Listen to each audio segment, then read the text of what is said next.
Hello and welcome to On My Bookshelf, and in this episode we're going to be looking at 52 assignments for landscape photography by Mark Bauer and Ross Hoddinott.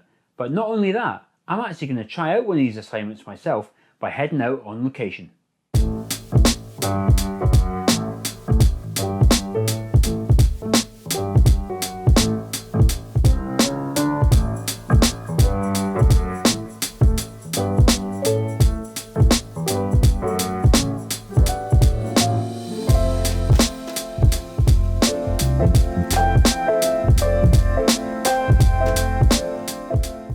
Right then, 52 assignments by Ross Hoddinott and Mark Bauer. Now this isn't the first book that Ross and Mark have released. They're quite prolific authors actually when it comes to photography books. Actually, one of my previous episodes of On My Bookshelf featured Mark and Ross's little interview with them about their previous book. And if you want to check that out, because that's a book well worth picking up, I'll include a link for that in the corner of the screen.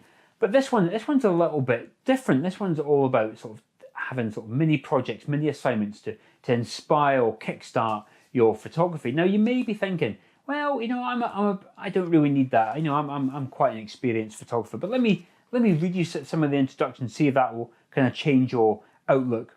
It says, whether you're a newcomer to landscape photography or a hardened enthusiast, or even a seasoned professional, it is important to keep learning and to have purpose.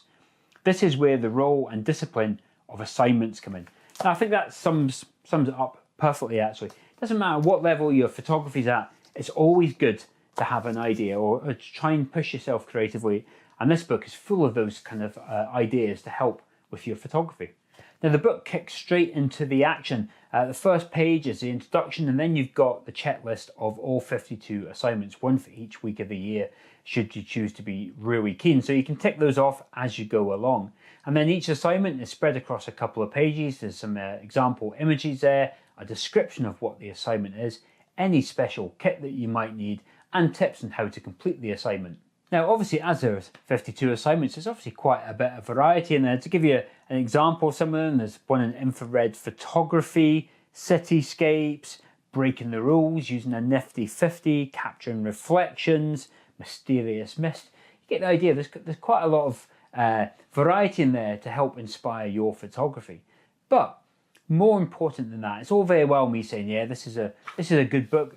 You know, this will inspire your photography. But will it inspire my photography? Can I take one of these assignments and put it to good use? So I had a look at the list of assignments and I thought, which one can I do for this video? Now I narrowed them down to a few. I thought about number 19, shooting handheld. You know, I'm a tripod person. I can't shoot anything without a tripod. So I thought that would probably push me a little bit. And then there's obviously the 50mm challenge or going long at 200mm. I thought they'd be good creative options for me. But the one that I really wanted to try and I thought would be the most beneficial to me just now was number 25, being spontaneous. So number 25, be spontaneous. This doesn't really suit my style of landscape photography. I'm very much a planner. I like to check weather, maps, locations. I like to have half a plan about where I'm going and what it's going to be like. So the brief here is, it says, your brief is to visit somewhere you have never previously been, travel somewhere new and explore, be inquisitive. This is definitely something I need to do more of. I need to get out there and discover some new locations and probably go out there with no preconceived ideas, go out there blind. So for the next part of the video, I'm going to go on location. Now, the location I picked is a place called West Mill Tor on Dartmoor. Location I've never been. It was a pinpoint in one of my maps. I've got no notes against it, so I'm not even entirely sure why I stuck a pin there in the first place. But all I know is that I've never been. I'm going to go there when it's dark, so I'm going to go there for sunrise. I really won't have a clue what's going to happen, and I won't check the weather. I will just turn up and be spontaneous, I guess. So, but before we go on location, I do remind you that if you want to pick up this book, it's reasonably inexpensive. You can get it from Amazon, and I'll include a link in the video description below. Okay, let's go to Dartmoor. I've come to a place called West Mill Tor, just up from Oakhampton on Dartmoor. Now, I've never been here before. I've never seen any photographs from here. The only map that I checked was just to check where I can park. I've got no preconceived ideas of what I can photograph at this location. But really, I am genuinely going in a bit blind to this location, which is quite exciting. It's also pretty nervous in the fact that normally I like to have a good idea of what I'm going to do, but I don't have any of that this morning. But that's, I guess, the point of one of these assignments in the book, is to just do something a little bit different. And it's good for me to do some exploring of other areas. So I'm going to get all wrapped up. It's, like I said, it's absolutely freezing out there, and start the walk up, and I'll speak to you at the top. It's definitely good to be spontaneous. I've just discovered this. Now, coming up, I've got up to the top of Westmill Tor now, and I've had a look about just as the light's coming up. What a fantastic location. I can't believe I've not been here before. My big problem this morning is going to be the wind. I thought it was windy down at the car. Windy up here. Oh, I've just come down off the top of the Tor just to shelter down just so I can do some filming, but up at the top of the Tor there, it is howling. I think this is the windiest Dartmoor I've been on. So I'm going to be limited. So even though there are lots of compositions that I can pick out this morning, I'm having a look about over there. There's nice wide sweeping vistas that I could take, but I'm not sure I'm going to be able to stand on the top of the Tor. The wind is so strong in places, it's actually difficult to stand.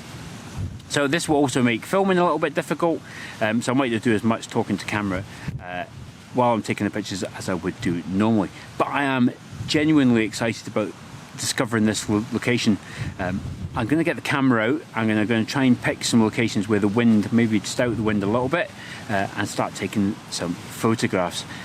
It's quite cloudy, but like I say, there are big breaks in the sky, and the sun's due up soon. So I think we're about to get to the busy part of the morning.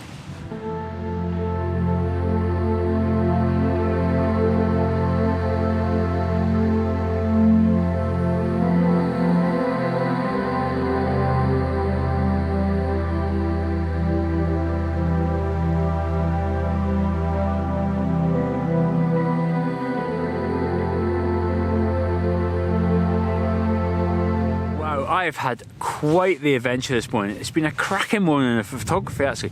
The conditions have been absolutely wild though, but I had to really limit my compositions. I couldn't wander out into the open moorland too much. The wind was just howling.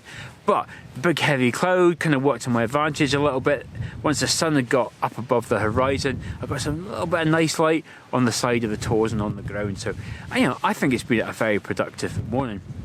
And I think I've finished now. I've actually just come down off the top of the Tor. I had to come off because there was a big hailstorm coming my way. I could see it from miles away. I could see it coming. So I come down. I've avoided the last of the hail. It's still a bit of it on the ground. But in terms of being spontaneous, I'm so glad I actually picked this assignment out of the book, because it's got me out to go somewhere different. I haven't played it safe.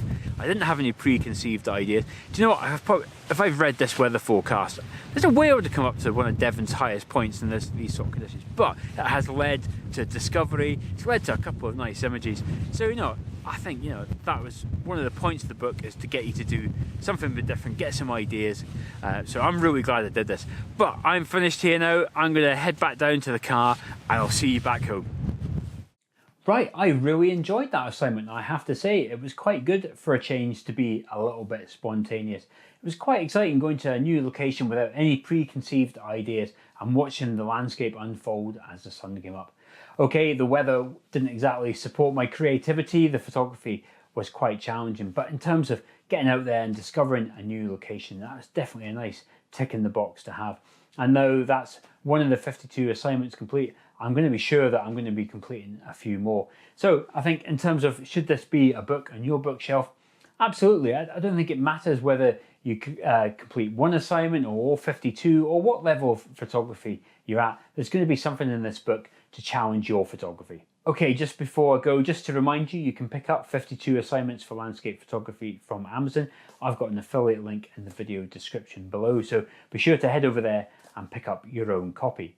Now, I hope you've enjoyed this episode of On My Bookshelf. If you do and you want to see some more of the old episodes of On My Bookshelf, I'll include a playlist up in the corner of the screen there as well. And if you want to see more video content from me, please also consider hitting the subscribe button right there. Until the next one, see you then.